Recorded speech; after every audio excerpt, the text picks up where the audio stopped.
আচ্ছা, তোমরা কি জানো বিটিএস মেম্বার্সরা কয়টা বাজে ঘুম থেকে ওঠে? আর সুগারটি জানলে তো তোমরা অবাক হয়ে যাবে। সো চলো জেনে নেওয়া যাক। Number 1, Jimin.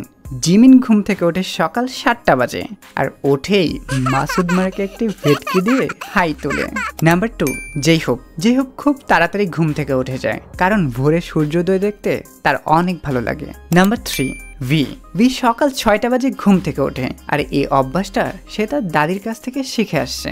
নাম্বার 4, আরএম ফজরের পরপর ঘুম থেকে উঠে যায় কারণ সূর্য ওঠার পর তার ঘুম ভাঙলে তার মাথা ব্যথা শুরু হয়ে যায়। নাম্বার 5, সুগা ঘুম থেকে উঠে সবার পরে সবাই তাকে ডাকতে ডাকতে হয়রান হয়ে যায়, অতঃপর তাকে টেনে ফ্লোরে নামাই ফেলে, তাও সে ঘুমাইতে থাকে কারণ ঘুম ছাড়া সে আর কিছুই বোঝে না।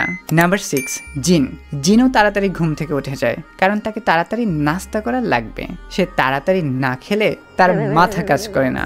নাম্বার 7, জংকুক তো মহারাজার মতো ঘুম দেয় আর তার ঘুমে কেউ ডিস্টার্ব করলে সে ডিরেক্ট লাথি মেরে উড়াই দেয়, তাই কেউ তাকে ঘুমাইলে ডিস্টার্ব করে না। তো তোমরা কে কয়টায় ঘুম থেকে ওঠো এখনই কমেন্ট করে জানিয়ে দাও। আর তুমি যদি বিটিএস ফ্যান হয়ে থাকো তাহলে এখনই ভিডিওটিতে লাইক দিয়ে চ্যানেলটিকে সাবস্ক্রাইব করে দাও।